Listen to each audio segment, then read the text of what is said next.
wabarakatuh. Selamat datang di podcast Kelompok 1, yang mana pada kali pertemuan ini kita akan membahas tentang for coffee. Nah teman-teman, for coffee ini dulunya sempat dikatakan sebagai bisnis yang viral karena pendapatannya, income-nya yang begitu besar. Namun seiring berjalannya waktu, kafe ini merosot dalam hal pendapatannya. Nah, pada podcast kali ini kita akan membahas mengenai bagaimana sih sampai for coffee itu bisa down bisnisnya. See you next time, tetap di channel kami. Hai, assalamualaikum warahmatullahi wabarakatuh. Selamat pagi semuanya, salam hangat. Saya ucapkan untuk acara kita pada hari ini, yaitu podcast tentang for coffee, yang mana dulunya ini merupakan startup unicorn potential terus menjadi kontroversi. Nah teman-teman semuanya yang atau pemirsa pada hari ini, bersama dengan saya pada hari ini ada beberapa ahli manajemen. Keren kan teman-teman? Baik teman-teman semuanya, pada hari ini kita akan mengupas terkait kasus yaitu dari startup unicorn potential menjadi kontroversi, yaitu tentang sebuah bisnis yang lagi hits atau viral di Indonesia, yaitu apa namanya, yaitu for coffee. Nah jadi for coffee itu dulunya sempat viral, sempat sukses bisnisnya, namun seiring berkembangnya zaman, seiring berjalannya waktu, mendapatkan atau mengalami krisis dari segi akomodasinya.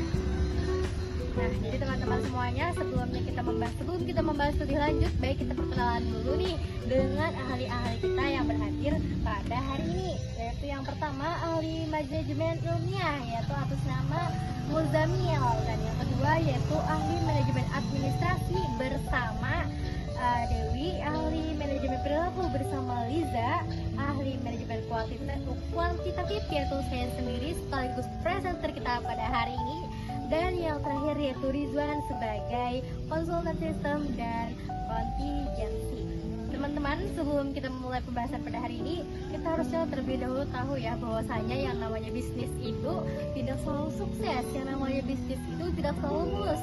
Ada kalanya mereka mengalami berbagai yang namanya krisis internal, yaitu pada tema kita pada hari ini tentang for coffee. Nah teman-teman, langsung saja nih kita masuk ke bagian langsung wawancara para narasumber ahli manajemen kita. Tapi sebelumnya saya ingin menjelaskan dulu bahwasanya for coffee ini memiliki berbagai masalah utama. Jadi yang pertama, di bagian kualitas yang tidak konsisten. Apa saja, yaitu seperti rasa kopi yang berbeda setiap harinya. Yaitu yang kedua, yaitu adanya permasalahan masalah tekanan ekspansi. Nah, di sini target bukanya 100 outlet, namun tidak konsisten dalam perubahannya selama 1 tahun. Yang ketiga yaitu masalah manajemen sumber daya manusia yang buruk, khususnya kepada para pegawainya nih. Nah, yang keempat yaitu mengenai modal bisnis tidak sustainable. Yaitu apa sih sebenarnya? Masalah diskon-diskonan tapi tidak sesuai dengan SOP bisnis tersebut. Dan yang terakhir, apa permasalahan for coffee, yaitu kontrol keuangan yang lemah, pembukuan tidak tertib, sulit lacak profit per outlet. Nah, pada permasalahan kali ini kita langsung saja menanyakan atau mewawancarai kepada ahli manajemen ilmiah dengan menggunakan prinsip Frederick Taylor, yang mana ini akan langsung disampaikan oleh manajemen kita, yaitu saudara Muzamil. Sebelumnya saya ingin melontarkan pertanyaan dulu kepada saudara Muzamil. Nah, baik, terima kasih sebelumnya atas kesempatan yang sudah diberikan pada podcast kita pada hari ini. Baik, di sini saya akan menanyakan mengenai bagaimana sih sebenarnya for coffee bisa memperbaiki standar kerja dan SOP agar kualitas kopi tetap konsisten. Bagaimana menurut Anda? Baik, saya sebagai ahli manajemen ya, menanggapi kasus for coffee tersebut.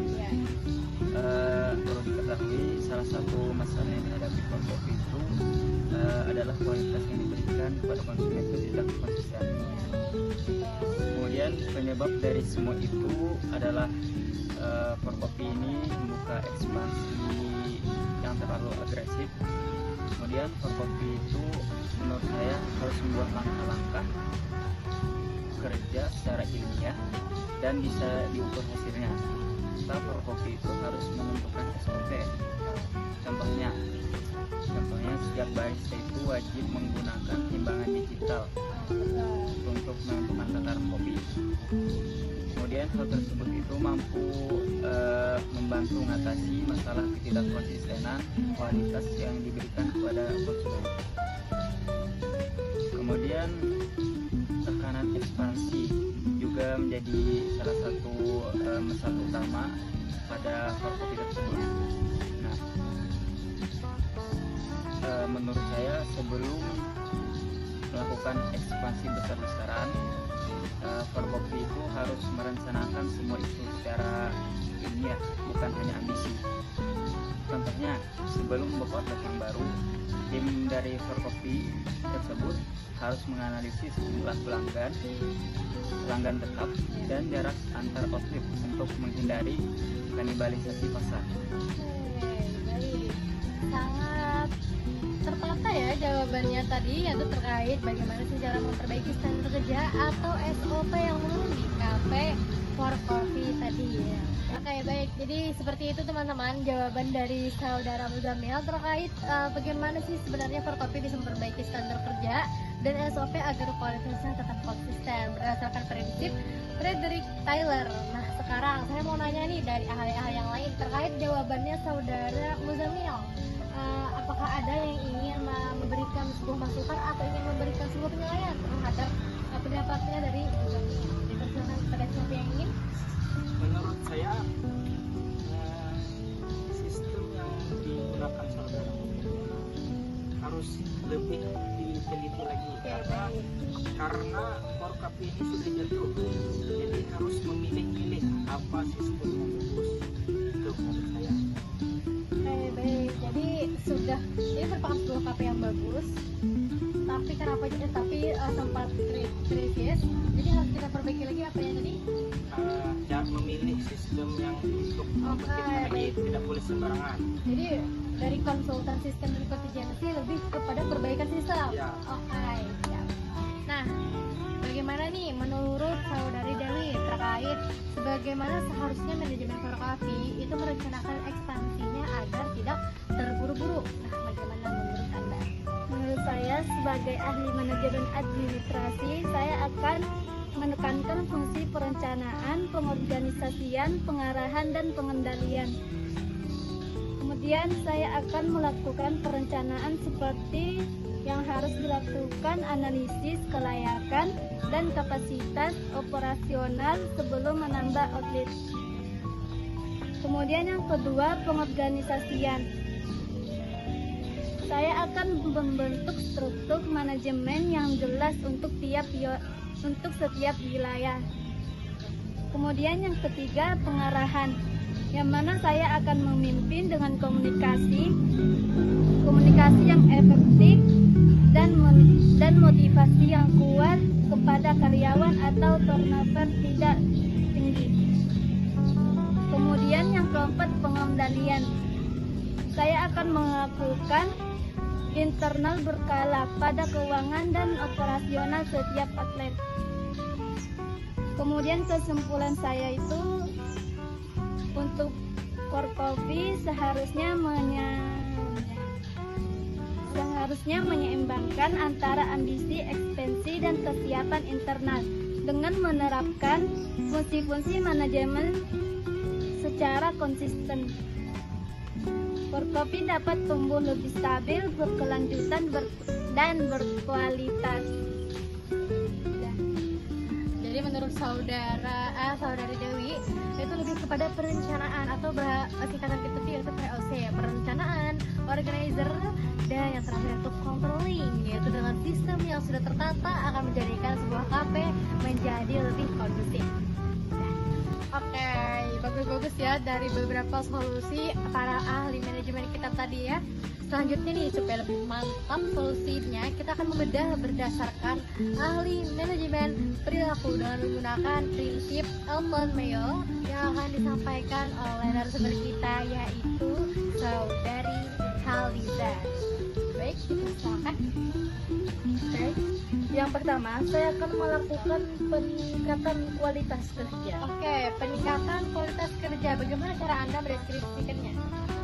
Saya akan menerapkan pelatihan dan pengembangan karyawan Oke. dengan menyediakan program pelatihan yang relevan dan berkelanjutan untuk meningkatkan keterampilan dan pengetahuan karyawan. Oke, baik. Berarti ini lebih kepada keterampilan seorang pegawainya ya. Oke, selanjutnya. Yang kedua, saya akan melakukan perbaikan komunikasi, yaitu dengan menerapkan komunikasi dua arah yang efektif, mendorong komunikasi terbuka antara manajemen dan karyawan melalui forum diskusi, survei, atau pertemuan rutin. Hai. Yang pertama tadi tentang perbaikan keterampilan, kedua komunikasi. Apakah ada lagi nih tambahan-tambahan perbaikan yang lainnya? Oke, yang ketiga mungkin saya akan melakukan analisis atas masalah turnover dengan mengidentifikasi penyebab utama turnover karyawan melalui survei, wawancara keluar, dan analisis data. Oke, setelah kita mendengarkan 3 paparan solusi dari 3 ahli manajemen, yaitu yang pertama tentang ahli manajemen ilmiah, kedua administrasi, dan ketiga ahli manajemen perilaku. Selanjutnya nih, saya sebagai ahli manajemen kuantitatif juga akan menambahkan terkait apa saja sih yang harus dipaparkan atau dibedah terhadap Forkopie ini. Yaitu saya akan membedah di bagian bagaimana seharusnya Forkopie itu menggunakan data penjualan dan biaya untuk mengontrol keuangan. Oke, baik semuanya, saya akan di sini akan menjelaskan. Yaitu yang pertama, saya akan membangun sistem data atau database dan itu secara terpusat. Itu bagaimana caranya? Yaitu semua transaksi penjualan baik dari transaksi dari customer atau transaksi income atau pengeluaran kita, yaitu terhadap setiap outlet dimasukkan ke dalam satu sistem digital. Misal kita menggunakan satu aplikasi yang sama di seluruh outlet di Indonesia. Itu tujuannya supaya apa? Yaitu agar data keuangan real time agar bisa dibandingkan dengan antar outlet. Jadi solusi saya itu yang pertama, kita menggunakan satu aplikasi untuk seluruh outlet Forkopie. Jadi apabila setiap bulan kita akan merekapnya, di situ kita terlihat di mana perbedaannya, di mana kesalahannya yang harus kita perbaiki dan mana yang harus kita pertahankan. Nanti yang selanjutnya mungkin saya akan menambahkan yaitu terkait menganalisis rasio keuangan. Di sini saya mungkin akan menganalisis berapa income yang masuk dan berapa pengeluaran setiap bulannya atau tempo-tempo yang sudah ditentukan. Tujuannya supaya apa? Yaitu supaya terlihat mana outlet yang boros dan mana outlet yang memang menggunakan dananya secara efisien. Dan yang terakhir yang saya mungkin akan membuat forecasting, yaitu misalnya jika bulan lalu penjualan turun sebesar 15% karena adanya promosi berlebihan, maka promosi bulan depan bisa diatur lebih hemat. Jadi di sini saya mungkin akan menambahkan 3 solusi. Yang pertama menggunakan aplikasi yang sama untuk seluruh outlet. Yang kedua yaitu menganalisis rasio keuangan, yaitu di mana outlet yang menggunakan secara boros dan mana yang efisien. Dan yang terakhir yaitu forecasting. Bagaimana seluruh teman-teman para ahli, apakah ada yang ditambahkan dari segi manajemen kuantitatifnya? Apakah ada yang ditambahkan dari segi masalah keuangannya? Menurut saya harus memilih lebih baik lagi. Bagaimana ada seperti contohnya?